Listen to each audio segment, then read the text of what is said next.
بسم الله الرحمن الرحيم نحمده ونصلي ونسلم على رسوله الكريم أما بعد فأعوذ بالله من الشيطان الرجيم بسم الله الرحمن الرحيم ما كان محمد أبا أحد من رجالكم ولكن رسول الله وخاتم النبيين وكان الله بكل شيء عليما إن الله وملائكته يصلون على النبي يا أيها الذين آمنوا صلو علیہ وسلم تسلیما. تمام محبت کے ساتھ پڑھی الصلاۃ والسلام علیکہ الصلاۃ والسلام علیکہ یا سیدی یا جد الحسن والحسین وعلی آلک واصحابک یا سیدی یا سیدی یا سیدی یا سیدی یا وسیلتنا فی الدارین. اللہ رب محمد صلی اللہ علیہ وسلم نحن عباد محمد صلی اللہ علیہ وسلم. اللہ جل جلالہ وعظم نوالہ وعظم شانہ وتم برہانہ وجل ذکرہ وعظم اسمہ الصلاۃ. اور اس کے پیارے حبیب حضور سرور کائنات فخر موجودات رئیس تخلیق کائنات محبوب مالک کائنات سلطان الانبیاء جناب حضرت محمد مصطفیٰ احمد مجتبیٰ صلی اللہ علیہ وسلم کے دربار پر انوار مہربان میں درود السلام کا نذرانہ عرض کرنے کے بعد نہایت ہی واجب الاحترام علماء کرام، مشائخ اکرام، ناظرین حضرات، گرہ حضرات، عوام اہل سنت، نوجوان اصلاح، حاملین عقیدہ اہل سنت، آج کی عظیم المقاصد کثیر البرکات تاجدار ختم نبوت کانفرنس میر کاروان پیر طریقت رہبر شریعت محبوب العلماء والصلحاء محبی و مخلصی حضرت علامہ مولانا سردادا پیر محمد شمس الامام قاری صاحب دامت برکاتہ العالیہ ملک سے قبل خطیب پاکستان حضرت علامہ مولانا مفتی محمد سعید احمد رضوی صاحب دامت برکاتہ العالیہ قرآن و حدیث کی روشنی میں ختم نبوت کو بیان کر رہے تھے. اور میرے سے بعد مہر قرآنیات عظیم مذہبی سکالر محبی و مخلصی حضرت علامہ مولانا مفتی محمد امین ناصر سیانی صاحب کا ہوگا. میرے ذمہ موضوع ہے ختم نبوت اور اعلیٰ حضرت. اب آج کی بکر بغیر تمہید کی تقریر شروع ہوگی. ابتدائی باتیں آپ کی سماعتوں کی نظر کر کے گفتگو کو اختتام کی طرف لے جاؤں گا. آج میں پہچاننا یہ چاہتا ہوں کہ ہمیں پتہ چلے کہ یہ فتنہ اٹھا کیسے ہے، اس کا پس منظر کیا ہے، لوگوں کو یہ بھی بتایا جائے. آبادی کی بکر انگریز نے مسلمانوں سے جب حکومت چھینی تو انہوں نے اس کے بعد مسلمانوں کو قتل کرنا شروع کر دیا. مجاہد علیہ السلام حضرت علامہ مولانا فضل خیر آبادی رحمۃ اللہ تعالیٰ علیہ نے اس وقت ان کے خلاف جہاد کا فتویٰ دیا. جب انہوں نے ان کے خلاف جہاد کا فتویٰ دیا تو مفتی کفایت اللہ صاحب ان کے ساتھ تھے. اس کے بعد انگریزوں نے جس وقت مسلمانوں پر مکمل قبضہ جما لیا ہندوستان پر، انہوں نے دو وفد تیار کیے. ایک وفد تھا صحافیوں کا، دوسرا وفد تھا پادریوں کا. ان کا ذمہ کام یہ تھا کہ تم دیکھو کہ مسلمانوں کے عقائد و نظریات کیا ہے، انہیں چیک کرو، اور چیک کرنے کے بعد تم نے پھر رپورٹ پیش کر دی ہے. ان لوگوں نے بھائی ہال لندن کے اندر یہ رپورٹ پیش کی. اب یہ تقریر شروع ہوگی کہ دو جگہوں کے اندر میری تقریر ہو جانی ہے. انہوں نے رپورٹ یہ پیش کی کہ مسلمان ایک تو کافر حکومت کے زیر سایہ نہیں رہ سکتے. میں تو میرے دو جملے تقریر شروع ہو گئی ہے. رپورٹ یہ پیش کی کہ مسلمان ہیں کافر حکومت کے زیر سایہ نہیں رہ سکتے، ان کے خلاف وہ جہاد کا نظریہ رکھتے ہیں.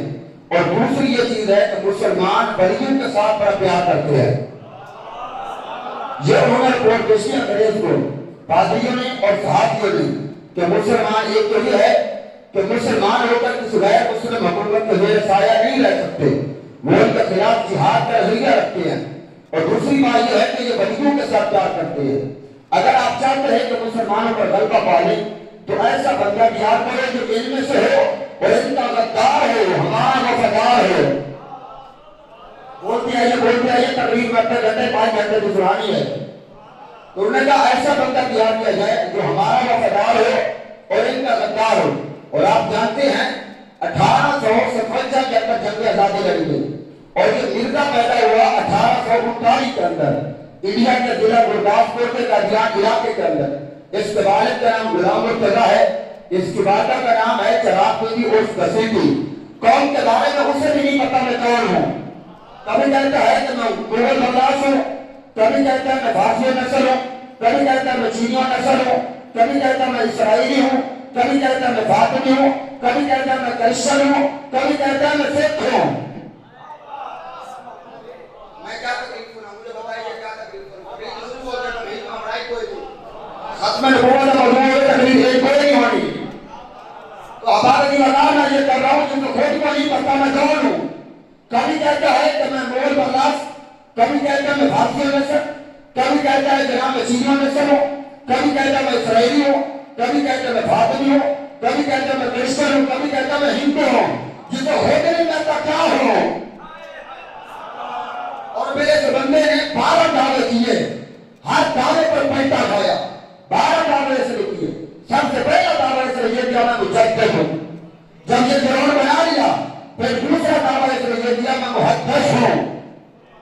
رب کی طرف سے میرے اوپر الزام ہوتا ہے، جب یہ گراؤنڈ بنا لیا پھر اس نے تیسرا دعویٰ یہ دیا میں امام مہدی ہوں۔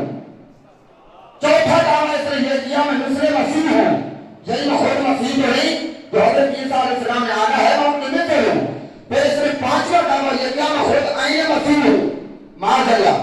چھٹا دعویٰ یہ دیا میں نہ مصر مسیح ہوں نہ عین مسیح ہوں، معاذ اللہ سے معاذ اللہ کہتے میں مسیح سے افضل ہوں۔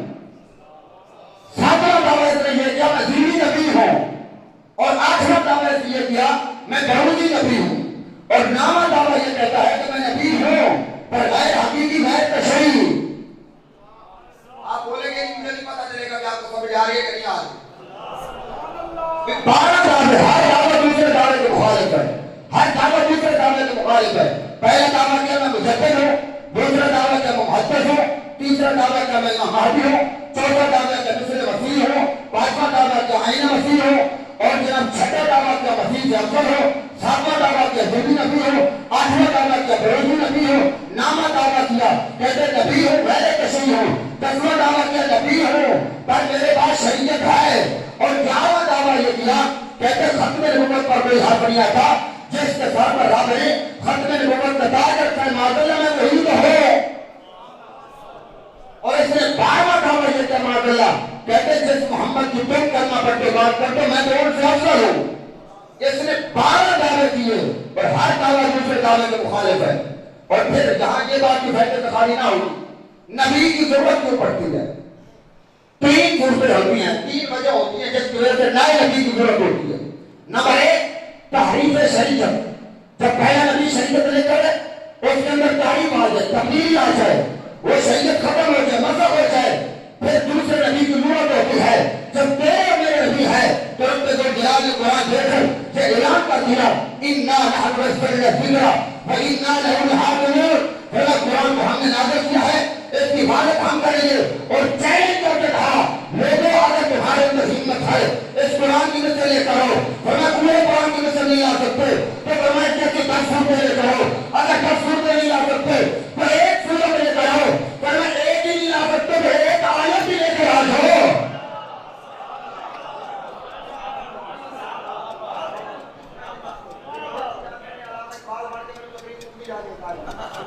یار بولو محمد سبحان اللہ استاد ختم نبوت کا موضوع ہے، چڑھ یار پائے تو سنا یار بولو محمد سبحان اللہ۔ میں نے کہا نئے نبی کی ضرورت کب ہوتی ہے؟ جب تحریف شریعت ہو۔ رب ذوالجلال نے قرآن دے کر یہ اعلان کر دیا حبیب پیارے قرآن ہم نے نازل کیا ہے، اس کی حفاظت ہم کریں گے۔ جب قرآن قیامت تک ہے تو یہ شریعت قیامت تک رہے گی۔ جب تحریف شریعت کا سوال ہی پیدا نہیں ہو سکتا کہ دوسرے نبی کی ضرورت کیسے ہے؟ سبحان اللہ۔ اور دوسری وجہ نئے نبی کی ضرورت کیوں پڑتی ہے؟ دوسری وجہ یہ ہے کہ پہلے نبی آتے تھے ایک علاقے کے لیے، ایک علاقے کے لیے نبی ہوتا تھا، اب دوسرے علاقے کے لیے نہ ہوتا۔ کہتے یار اس علاقے کے لیے نبی تو ہے، اب دوسرے علاقے کے لیے نبی نہیں، تو ضرورت ہے کہ اور نبی آئے اس علاقے والوں کے رہنے میں کرے۔ جب تیرے اور میرے نبی آئے تو فرمایا کہ یا ایھا الناس انی رسول اللہ الیکم جمیعا، لوگوں سنو میں تمام کی طرف رسول بن کے آیا ہوں، چاہے وہ انسان ہے چاہے وہ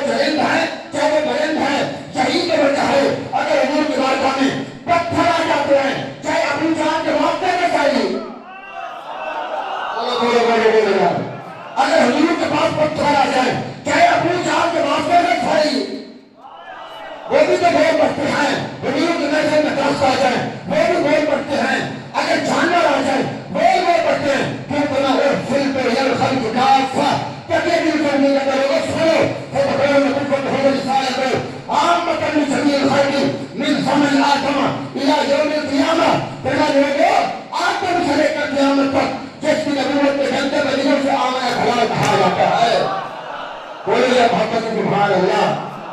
میں نے کہا جب کریم آقا صلی اللہ علیہ وسلم صاحب کی طرح رسول بن جائے کوئی علاقہ خالی ملا ہی نہیں.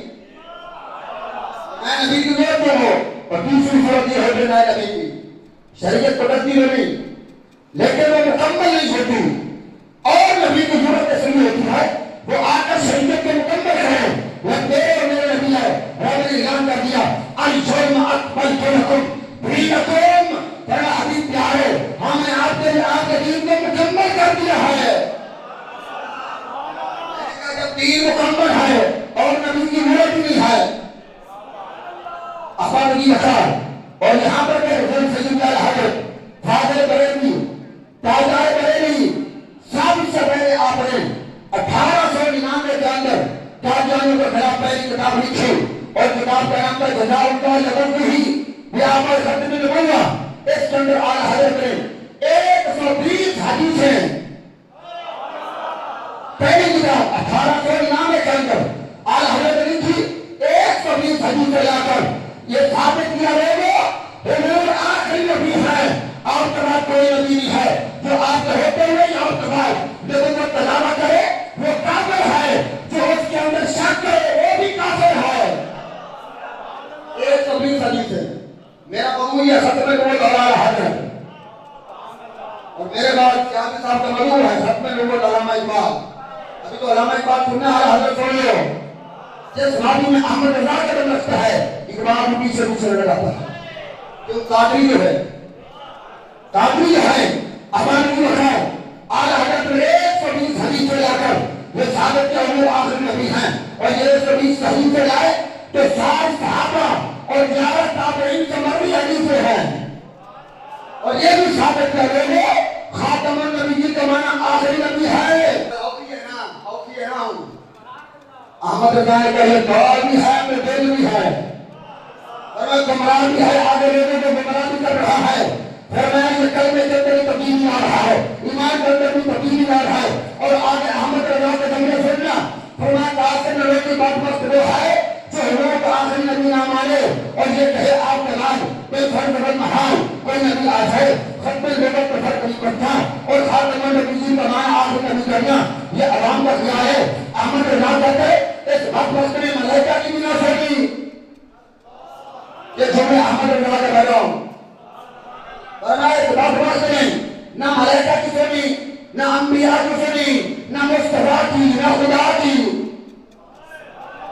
یہ احمد رضا کے جملے ہیں. فرمایا اس بات وقت میں نہ ملائکہ کی فرمایا رب کے فرشتے بھی یہ گواہی دیتے ہیں حضور آخری نبی ہے. آپ کے بعد کوئی نبی نہیں ہے. آدم سے لے کر عیسیٰ تک تمام انبیاء بھی یہ گواہی دیتے ہیں ہمارے بعد آخری آئے گا.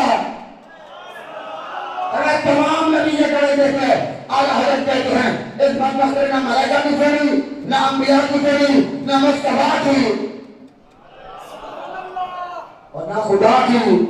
فرمایا کہ مصطفیٰ جان عامل پہ فرماتے رہے اے خاتم النبیین لا نبی بعدی لوگوں میں آخری نبی میرے بعد کوئی نبی نہیں ہے.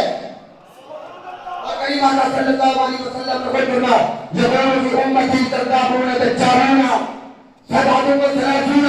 ایک روایت کے اندر 30 کہا ہے ایک روایت کے اندر فرمایا 30 و 30 منهم اربعۃ نسبۃ. کریم آقا صلی اللہ علیہ وسلم نے علم پر قرآن جائیں. حضور نے پہلے بتا دیا تھا کہ میرے بعد فرمایا 30 یا 37 کا بنایا. فرمایا جھوٹے آئیں گے اور ان میں سے 4 عورتیں بھی ہوں گی. عورتیں بھی نبوت کا دعویٰ کریں گے. حضور نے پہلے بتا دیا تھا لیکن فرمایا لوگوں سنو انا خاتم النبیین لا نبی بعدی. فرمایا لوگوں میں آخری نبی ہوں میرے بعد کوئی نبی نہیں ہے. اور اعلیٰ حضرت نے 1902 کے اندر 3 سال کے بعد پھر اعلیٰ حضرت علیہ الرحمہ نے تیسری کتاب لکھی قادیانیوں کے رد کے اندر جس کا نام رکھا الصوم والعقاب المسیح الکذاب. اس کے اندر اعلیٰ حضرت نے مرزا قادیانی کے جھوٹے 10 عقائد کو بیان کر کے ثابت کیا یہ مرتد ہے دار اسلام سے خارج ہے جو اس کے بارے میں نرم گوشہ بھی رکھے. احمد رضا کہتا وہ بھی کافر ہے.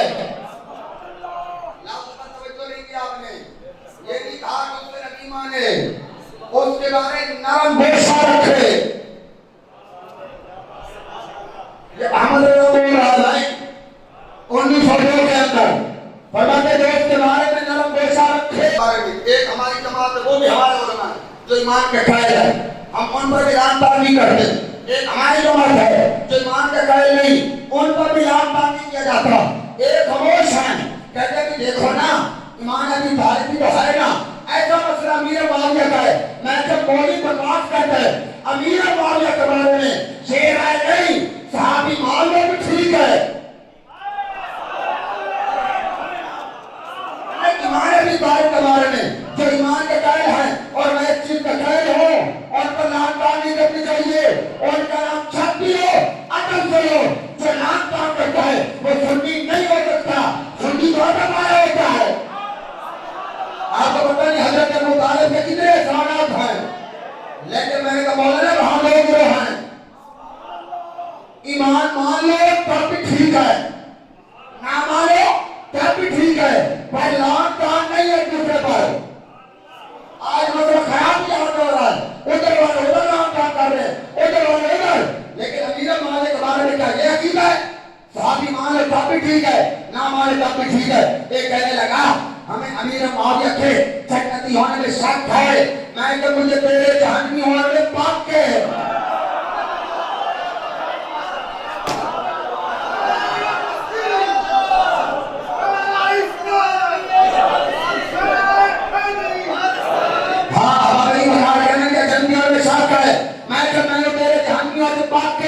کہنا ہم امیر معاویہ کو نہیں مانتے، میں کہتی تینوں سنے ماں باپ نہیں بندے چوڑے کٹاؤ۔ آپ پر یاد رکھنا حضرت امیر معاویہ کو ہم مولا علی کے مقابلے میں نہیں لاتے، یہ میرے امام نے عقیدہ دیا۔ گھر کے مراتب بے شمار، گھر کے مراتب جہاں مولا علی امیر معاویہ نہیں، تمہیں کس نے کہا امیر معاویہ